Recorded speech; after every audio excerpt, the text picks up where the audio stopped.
میکردم که یک بار طرف ببینم اکنون گفت آمدم که همین کار حرام رو به تو انجام دیم تا علاوه دینم گفت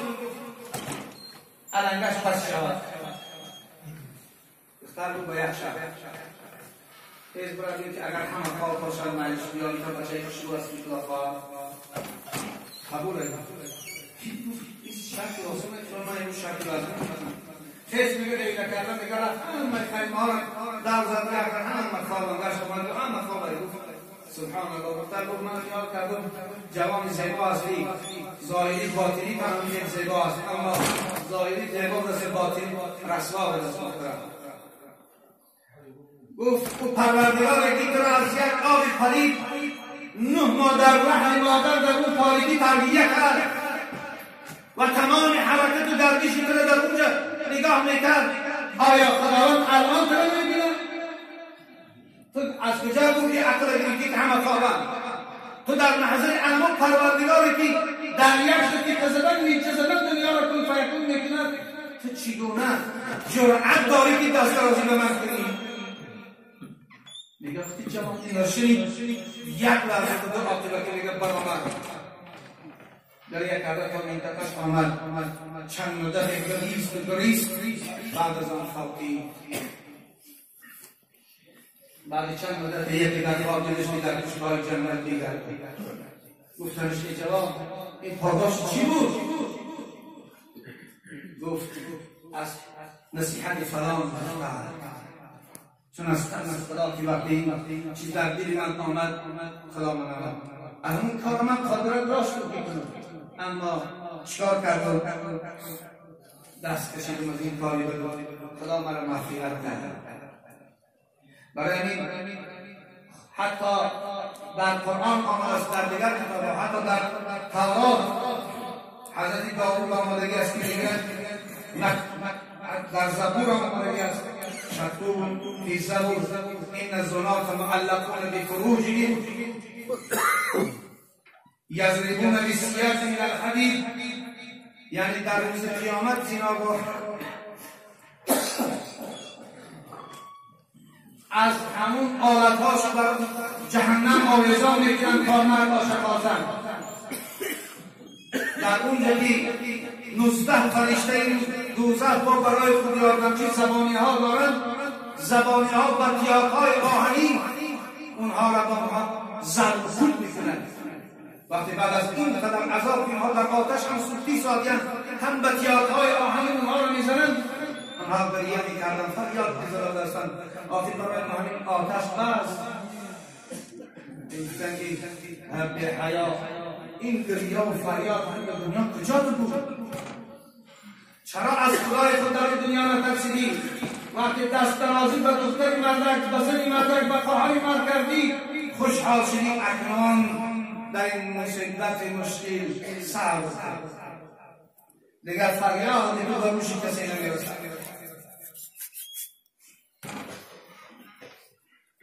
برای همین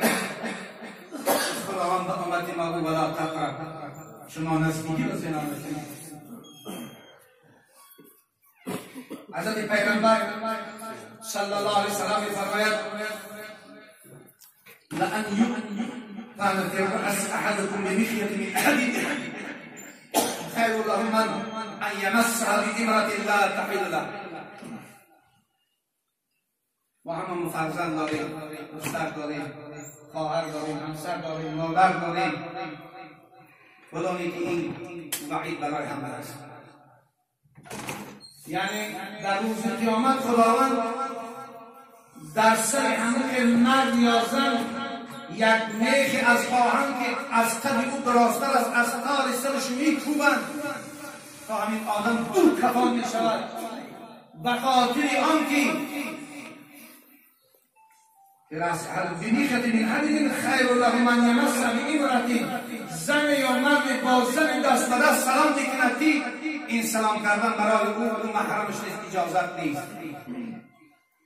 امروز دخترهای ما به همسیفاش دست به دست سلام میکنن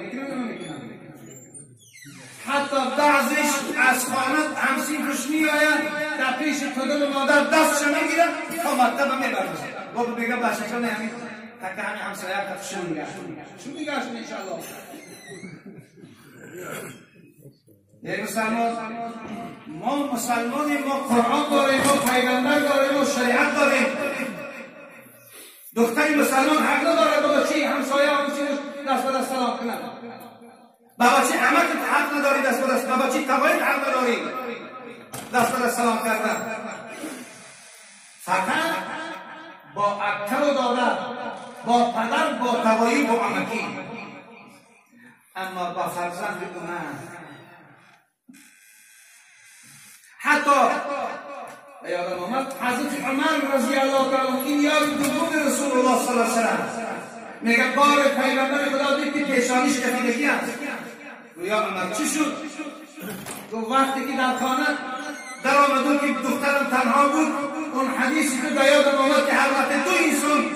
خیلوت چرا سیم ایمان شیطان است بشر از فرامانو که در سطور خانه است با فرزند خودش امروز دختر دستی گرد میتیاست برگونیش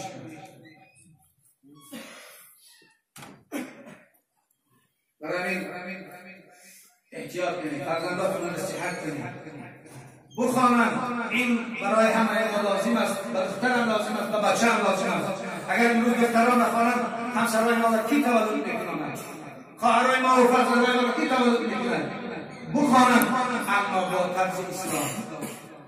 دست به دست سلام نکنند بعض بروز ببینیم بخلاف اصلا شاهد است از حکومت یک دختری تازه ببینیم کوچه پایان با یک نگر سیاه سبحان الله طاقت کوچه بعد از پیشی قریب بخوره هم میگرشن تاجی که پدر داره مادر داره برادر داره وقتی که از اول رشد داره دیگر تمام به همین ایمان زده شده این من اهل النار نساء کاسیات عاریات حاملات مؤمنات لا یدخلن الجنة ولا یزیدها یعنی نشانه زنی دوزخی همین است پیغمبر خدا میگه زنی است که لباس تنگ دارد زنی است که او خود مردم را به شهوت انگیزی دعوت میکند دیگرها را به همین زنی که این روز لباس دارد اما لباس او لباس حجابی نیست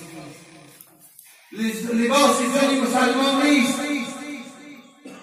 من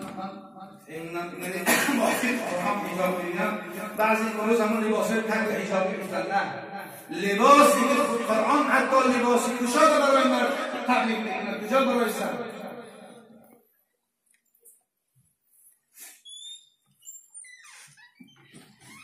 حکایه میکنن هارون رشید خلیفه بود یک روز آمد به همسرش گپاش خیلی بلند رفت بعد از آن زنم که زن اگه پادشاه زد خورده دیگه مسئله هیچ که پیش گفتگی نی یک گپ شگرونک نگی خلیفه هارون رشید میگه خزمالو شد همسرش یک شکلات کرد بعد از زدن همسرش گفت تو دوزختی سنی هارون رشید بعد از شنیدن این کلمه گفت اگر من دوزختی باشم تو 3 طلاق وقتی که شیطان کار کرد بر رسید شیطان اندکی سالان دیگر هر دو پشیمان شدند چی گپ بود زن هارون رشید هم دیگر سبحان الله هارون رشید هم باشد دیگر حیران شد سبحان الله این چی گپ بود ساعت تمامی دانشمنداش را جمع کرد تمامی علما را جمع کرد گفت عالما من دیروز در حالت غضب این چی گفتم زن گفت دوزختی من گفتم اگر دوزختی باشد تو 3 طلاق پشیمان شدم ولی جوانای ما 3 طلاق میکنن و بعد دلیل 3 طلاقه برادر در اسلام دلیل ندارد دیگر نکاوید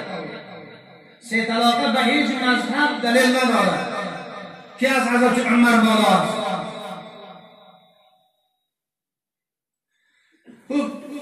همه دانشمندان در اینجا شاگرد حضرت امام اعظم رحمت الله علیه امام ابو یوسف که قاضی همون زمان بودن در این جلسه شرکت داشتند. همه عالمان دیگر سکوت، این سکوت نشونه سه طلاقی بود. دید حضرت امام ابو یوسف که همه سکوت از جا بلند شد، گفت بزرگوارا، عالمان، استادا، پیشوا، اجازت میدی که من این قضیه را حل کنم؟ گفتم چی کنم؟ آمد دار دیگر سوال کرد، تو چی گفتی؟ زن چی گفتی؟ گفت وقتی که جنجال شدیم من یک شپلا برای او زدم، تو گفتی تو دوزختی. گفتم اگر من دوزختی باشم تو سه کلام. حضرت گفت که بار یگان گناه کرده بودی که از ترس خدا یا به یگان گناه موجه و پروشیدی که از ترس خدا اون گناه را ترک کردی، گناه کبیره. این که ایستاد فکر کرد، گفت جوان بودم، پدرم خلیفت پادشاه بود، من پسر پادشاه بودم، با دولت و با کر و فر. ناگاه یک دختر زیبایی را دیدم با پول بسیار پول، تکلیفش کردم در کار حرام. وقتی یک جا شدیم دیگر تشکیلی یوسف رشتگی ما در یک خانه تنها هم خود انتیار کردیم، باید این کاری بر انجام میدادیم. ناگاه ترس خدا در دل پیدا شد. گفتم ای امام رشید، روز امو پروردگار که امروز تمام ضرورات عالم جنبی شدیدی ساده است، در زیر آب از حرکت ماهی کسلی باخبر است، در بالای سنگ در شب تار از یک مورچه سیاه از حال او باخبر است. وای به حال فردا پیش خدا چی جواب میدی؟ خست میگه برامون پیدا کرده. این دختر از آقای بوده کجا میری؟ همه حج بیار کن. گفتم اینی اخاف الله، من از الله میترسم. حضرت امام ابو یوسف گفت که زن طلاق نشده راضی. علما بلند شدن گفتن که تو از کجا میدانی که این بهشت و دوزخ مال الله است؟ خداوند یک انسان تمام عمر عبادت میکند به دوزخ میبرد، یک انسان تمام عمر گناه میکند به بهشت میبرد. اون مالی خود شد، تو چرا این بهشت تفکر کردی؟ گویی را من دلیل من آیه قرآن است. خداوند در قرآن میگوید در سوره نازعات آیه 31 و اما من خاف مقام ربی و نهى النفس عن الهوى فإن الجنة هي المأوى. هر کسی که در دنیا نفس خودش سر پا کرد، هر کسی از ترس خدا هر کی یک کار کرد پس بهشتی است. ببینید مذهب یعنی برادر عزیز، این بزرگ بزرگ جوان، اینم جوان بود، اینم پولدار بود. جوانی که روز دست بود زنا میزنی،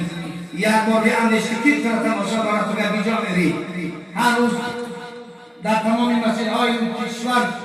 صدها جوان ها، پسر بچه و دخترکا را این روز الان در محله که من زندگی میکنم یک همسایه بسیار زنی خود بود، همگی 38 سال عمر داشت. الان کفنش کردن، دورش کردن، او را به جنازه و مسجد جمعه توی بالون روان کردن. رفت همه روان خانه و در شهر کجا رفت؟ کی با او میرود؟ اگر کمبری داشته باشد کی پیش خدا کفیل شده میتواند؟ کی شفیع شده میتواند؟ جوانهای زیبا یاد این روز مشکل کنید، از این کنار بعد دست کشید. خداوند در سوره مائده میگه فلا تخشوا الناس واخشونی، شما از هیچ کس در برابر گناه نترسید، نه حراسی، فقط از الله بترسید.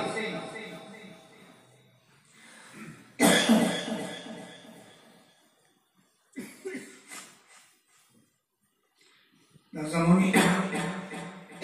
بنی اسرائیل فرزندان حضرت یعقوب، در زمان اونها پیغمبر اونها یک جوان زیبایی با یک تجارت مشغول بود، اما بسیار فقیر بود، حسن خشوع داشت، قامت زیبا داشت. چرا امروز تاجران متشایع کسی میگردن بلند میگردن، بعضی جارو در دستشون، بعضی جوان مکریالک و بعضی جوان چیز میگیری گفتن او هم همون دیگه است. تا که قوت لایموت برای فرزنداش حاصل کنه و زندگی کنه. میگه یک روز پیش خانه پادشاه اومد که دایه زنی پادشاه درگه کنیزی زنش یعنی غلام زنش پورا کنیز میگه در دهن گرش ساده رو دیگه همینقدر جوان خوشروی زیبا گفت بیست همین چیز رو زنی پادشاه خریداری دارد نمید رفت گفت که رئیس گفت در بیرون یک جوان گفت سوداگر است عمر به پایان رسید این خیلی بچه را جوان خوشوش یکشون بار بیرون گفت چیزایی بیرون شد رفت جوان رو بیا درا زنی پادشاه میخرست در آمد در حال در سفانش برتن دیگه هم در آمد در حال از بیرون همه را محکم کرده بچه ساده دیگه در اومد نمیخواد چیز دارم ایگار بیشی یک بلچه گیر 40-50 گرادوس بیرون گرمه در این گرمی تحمیره بالا میره مغز سرال از گرمی روشن چی یک بلچه گیر آبی کنم کن شکمک سیر بگو آزیگاه هم پوله بیتوگی در عمر که هیچ کسی اولاد ندیده باشد هم که تنگا و تیلای بیتوگی تمام نمکه سکن بکنی لیکن به من الان من خوشحال بکنی جواب ساده ایمان داشتن به خدا قسم ایمان اینها امروز شاید تقسیمش کنیم در همین 8 میلیون مرد مسلمان خارجی تقسیم برسد ایمان ببین من زن دارم آخی خط دارم ولی بعضی ها شاید به خاطر یکتری زنان که چون فرزندهای خودشون در طریق چه مانند رو من زن دارم ای گفتی برگی یک کارات من نمی زن تکتش یا کودکات تکتش با من نیمی عرض کردی من کلت نیتی برزید یک دیدن میگیری ای گفت سبحان الله ای قد علت کرد من ای ترون دیگر علتاش نگذر بهانه هاشم با پیش زنک گفت من میگرم در آن من بستن گوازی اگر چی نکنی از داد میزنم گفت میگن جلالا گردن تا میبرن بعدی پیستاد گفت اجازت میدیم بالای بانگل برامی خرد خود ما آماده کنم به همین نیتا ما گفتی همین جوان ها کمپیوتر ما به همین سو آماده کنم و بیام پیشم باشه بزنک میدونیست که دیگه اینجا نمیتونم آماده چون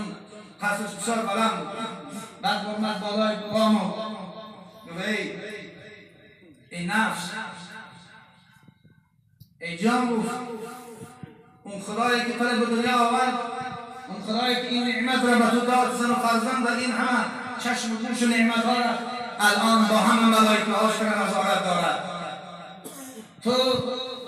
همون نمازات کجلا و یاسر را میخواندی چند سال خدا را عبادت کردی آیا الان به خاطر یک کار حرام همین عبادتات الان همه را به شیطان میدی الان دشمنی خدا شیطان خرسند میکنی پروردگار خالقته که همه این نعمت رو به داده است رو به خود دشمن میکنی هی گفت به خدا قسم مرگ 1000 بار بهتر از حقیقت زندگی بعد کجا میگه از همون بالا هوایی کرد میگه هم تا سالیم در زمین زد یه قدم چی نشید خیست و سلیفانش دهید هیچ عقل نمیگه که انسان از اینجا سالم بیاید آمد همسر دید هیچی به دست کنه فروختی سبحان الله از دست یک ظالم خداوند این رعایت کنه این ماجرا را گفت زن شمیساد سبحان الله خدا در این حمایت کرد بعد گفتی مردک فروختی چه اکنام پانگره بیجا همه چیزم گریف اون نه فروختادم من یکم بود بارا من بخوام جامعه گریف چکار میکنی؟ در باز پزند میشنن گوبرا تنور علاو کنه پیاز میشه علاو آقاتو کن فرنش تو باز شب علاو نکن شب انشاءالله خواهش برد رفتن میره تنور علاو زد بلند آمدن هر بس صحبت کردن که همسایه شما بزنی همسایه گفت همسایه من علاو ندارم علاو دیدم تنور پولی علاو بردارگی اینا که صحبت ازش شو همسایه رفت از تنور علاو گرفت نگاه کنه که تنور پر از نار اون پروردگاری که این زمین است این آسمان است این کائنات را به این هستی خلق کرد آیا تنور یک انسان پر از نار کردن نمی‌کنه اون زمان گفت من همسایه من شده دیگه اون را دستان از مشهدان اجازه کنیشون صحبت دارم الان آگه لیده کنه سرسلام آده که خرید اون را رسول امران اون را تکن اجاز بلند شد رفت نگاه کرد که تنور پرست خداوند این نعمت‌های که چشم و بینایی و گوش و نعمت عقل و خانه حلال و وطن آباد داده است همه این برای همین نفس برادر عزیز که خداوند این ملت را بخاطر همین عبادت‌هاش از اون مشکلات چند سال پیش بالا داشتیم همین نماز و گریه و زاری بود خداوند ما را از این امتحان با سربلندانه نجات داد. بنابراین اگر این ملت در واقع نجات را باید بخواهند از این طریق باید دست بشد چون این راه است که نه فقط به خودشون حتی به جامعه ضرر می‌آورد. این یک کسری است که امروز کسی مبتلا این شود حتی با آب او می‌خورد با سلام با دیدن با کسی دیگر سرایت می‌کند. برای همین احتیاط کنید. من بطرا قسم بار در تلویزیون دیده بودم وقتی که صحبتی دوتا لیدرهای روسیه را همون لیدر شرکتی کمونیست صحبت داشتن در آخرون صحبت همین سوال با اونا داده شد درباره بسیار زندگی بود اما جواب بعد کمونیست سوال کرد گفت که البته این برای انسان میشه یک اصلا برای انسان چی کم بوده برای حدثی میشه نوز کم بعد گفت دیدی تو چند دفعه از من هیچ نمی‌شما لیکن من هیچی نگوشم در پیش گفتم ندارم گفت زن داری و همه زن داری گفت آیا با سکریتر دست درازه میکنی این مجین زن نیست این زنی کسی ریخت میکنی خانه او آدم پاس میزنی آدم فرزندای او پسنده نیست گفت من اخیران همینه مقصد من همین است گفت شما مملکت هایی که پابند قرآن و اسلام آیا یک کسی نیستی یا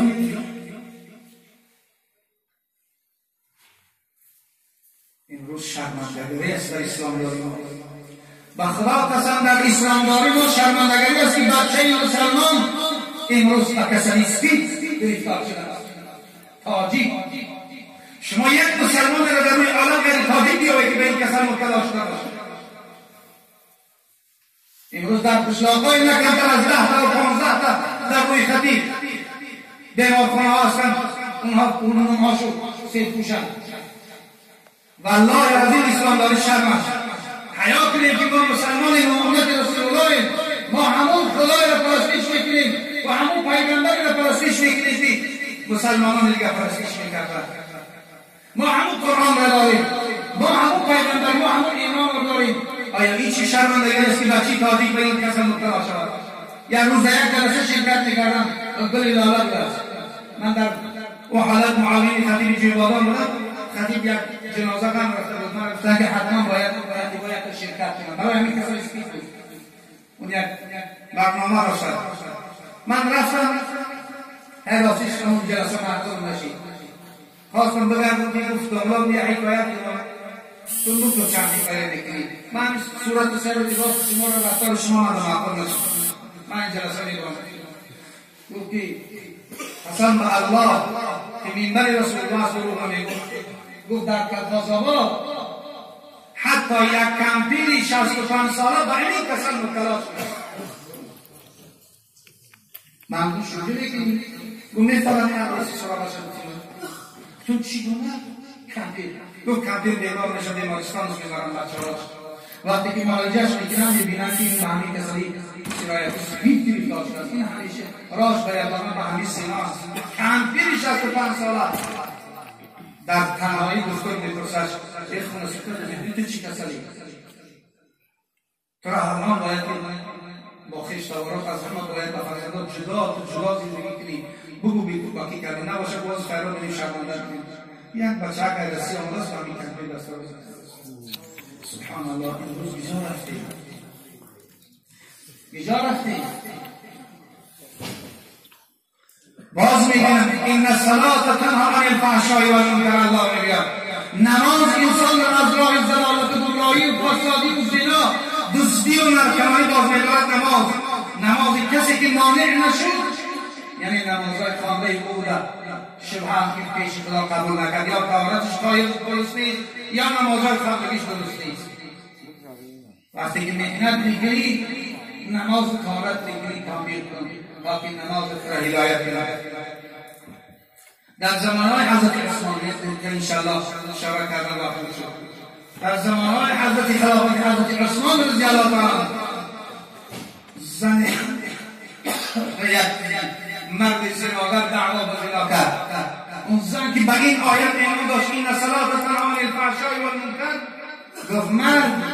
اگر بخواهی برای من پول مال تو در کار است. اون مرد بسیار مرد حرام بسیار باید بود، خوددار بود، دولتدار بود. گفت که یک زنی کمبغلی نیست دولت رو نمیتونه بیانی کار حرام رو با من کن. گفت که من از دولتم گذشتم از همشم، تو برای چی گفت؟ از اون حضرت عثمان رضی الله تعالی عنه 5 وقت نماز با جماعت خوند یا من بتانی کاری کردم. میگه وقتی که چیلون روز شد شوهرش گفت فلانی را دیدی؟ عجیب.